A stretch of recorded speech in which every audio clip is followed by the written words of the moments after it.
Alright, in this video we're going to be looking at polymorphism, and I'm going to be showing you a classic example of a class called shape, and then we are going to derive two classes from shape, the circle class and the rectangle class.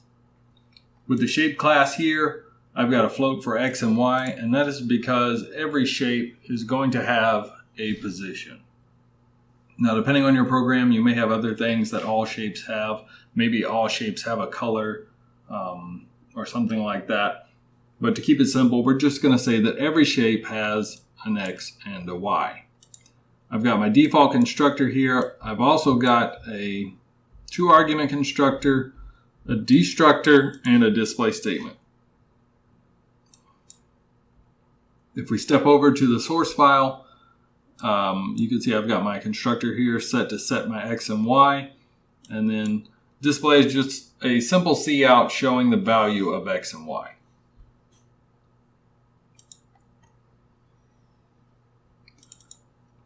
Now, with the circle class, because circle is derived from shape, I include shape.h up at the top of my header file.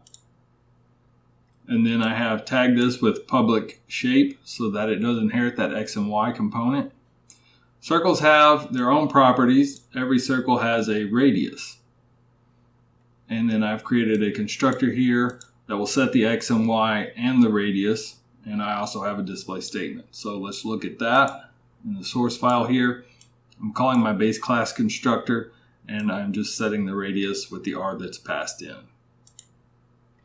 Display statement is going to call shape display, and then we will display the radius for the circle. So far, none of this is polymorphism. This is just inheritance. We have to have inheritance before we can have polymorphism. I'm going to add another class. We're going to derive another class from shape for rectangles. So to do that, I'm going to right-click on the project and new C++ class, and I'm just going to call this rect. And stepping over to the header file, I will delete the comments. And because this is derived from shape, it's important to include shape first.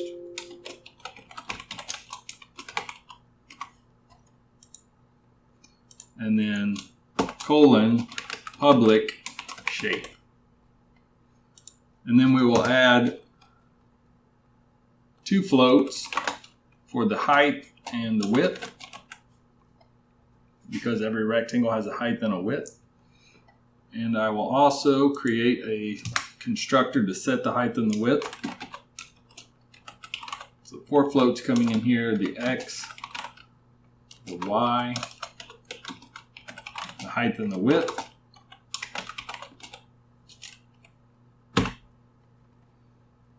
And a display statement.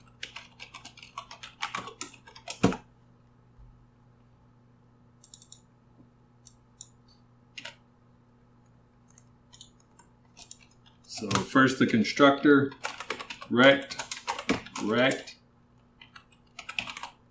then we will have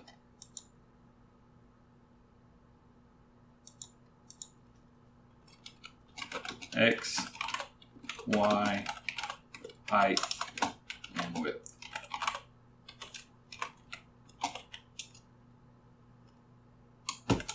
And the first thing I do here again is call shape. Let that set the x and y, and then I can set the height and width based on the values that were passed in. And now our display statement, void rect display.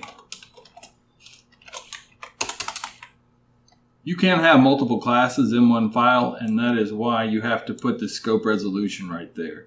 So if I had multiple classes in my rectangle or in my rect.h file, this is how the CPP file knows I'm referring to the rect class.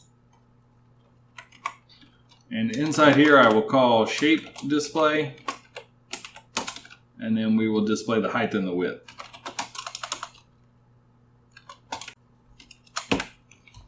And now we have our display statement. Hopefully that's everything for the rect class. Let's go to main and start looking at polymorphism, or how we arrive at polymorphism. Let's say I have an array of shape pointers. So the first thing I'll do is include circle and rectangle.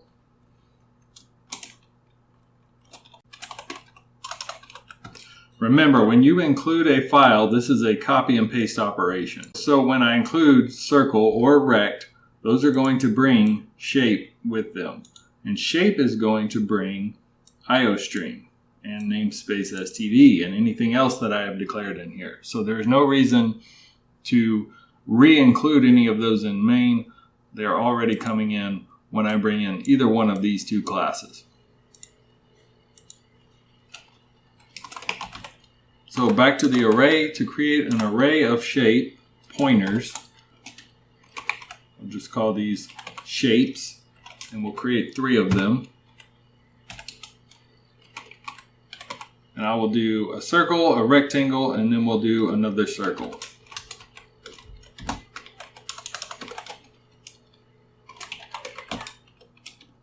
And I'll take advantage of my constructors here and just plug in a few values.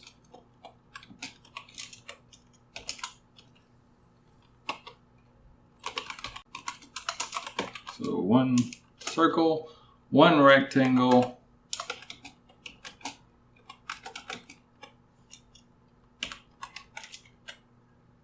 and then we'll just do 1 more circle here.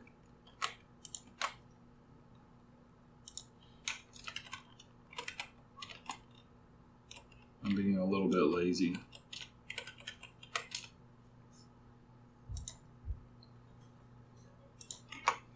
And now I'm going to create a for loop, and I'm going to use the for loop to call display on all 3 of these guys.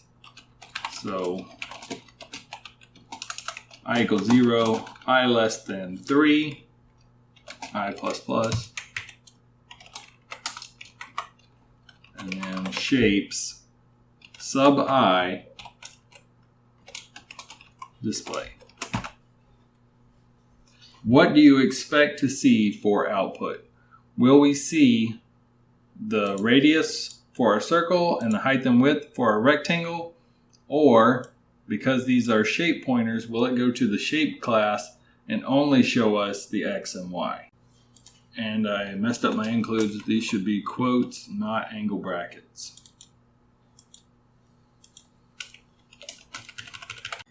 Let's try that again.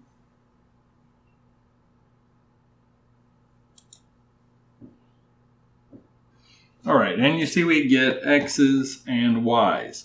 We are not seeing the display statements from the actual circle class or the rectangle class. We're only seeing a call to shape display because these are shape pointers. And this is where polymorphism comes in. We can use polymorphism to have the program itself at runtime check and see what this shape is. Is this just a generic shape? Is it a circle? Is it a rectangle? Or is it some other derived class from shape? And that's what polymorphism is going to do for us. It is automatically going to check this object out, see what it is, and then call the correct version of display with that same line of code. We're not going to have to write any if statements. It's going to do it all automatically. The first thing I want to do, though, to make this a little easier to read is I'm going to go back to my display statements, and I'm just going to see out a new line, \n, and then I'm going to type what the object is. And that way it will say circle or rectangle.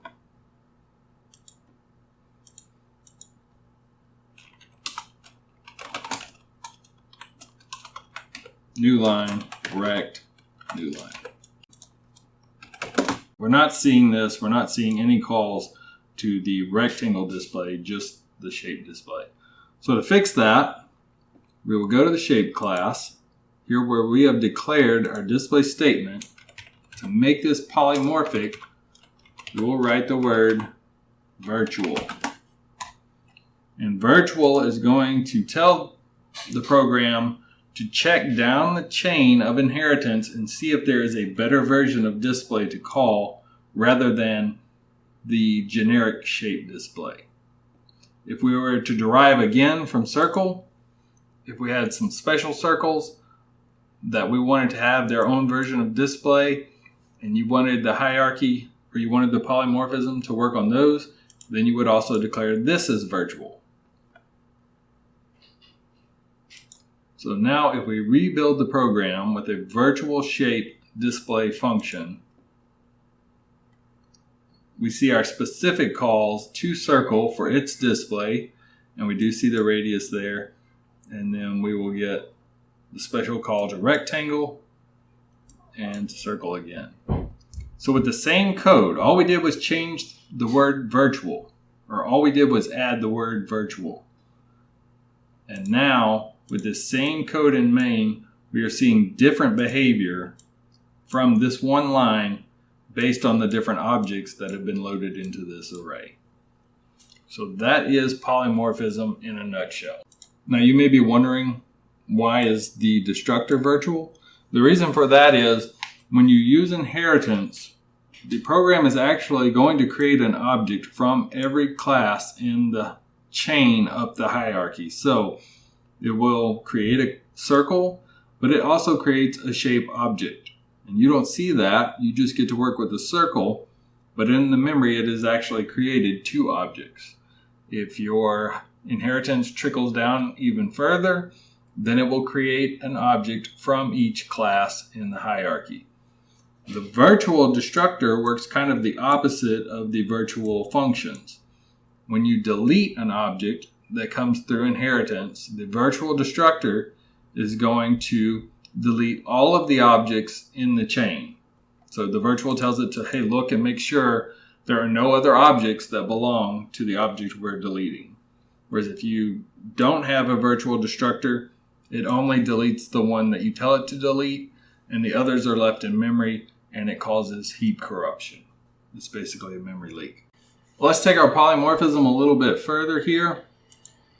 In our shape class, let's say we want to be able to calculate the area of our shapes. So we will create a function here. It will be different for the different shapes.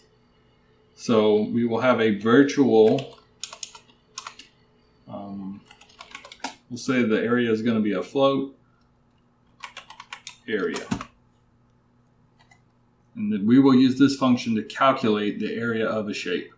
Now we cannot calculate the area of a generic shape. There's no way to do that. We need to know what kind of shape it is.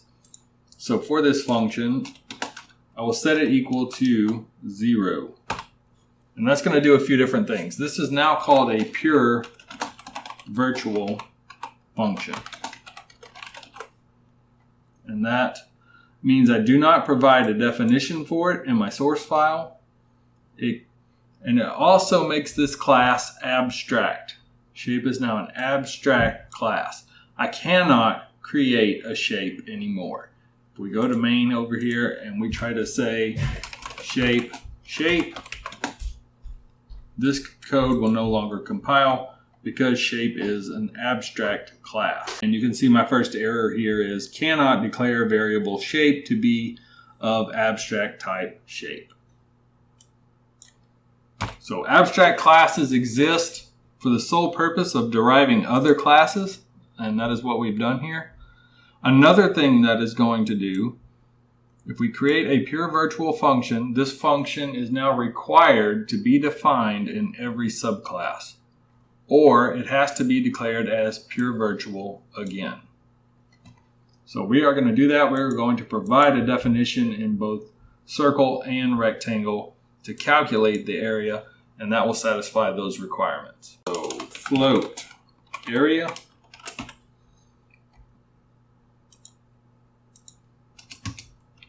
over here, float area or circle area, and inside here I will just return the area of the circle. So we know the area is pi r squared, so that will be 3.14159 f times the radius times the radius, pi r squared. For the rectangle, it's not void, it's float. And here we can return the width times the height. And that will be the area of our rectangle. We can use the same for loop here. And we will just see out the area, shapes, sub I, area. And now we'll get our standard display statement and we will calculate the area and show that as well. So let's see if that runs. And it works just fine. So there's two examples of polymorphism. It's called polymorphism because these shapes, or I should say these shapes, are said to be morphing. This one line of code here is morphing into whatever shape is needed. Could be a circle or rectangle. We could derive more classes for polygons or whatever else you wanted, trapezoids, and then we would have one call to display and it would work with all of the shapes in the array. Very, very useful, very powerful technique in object-oriented programming.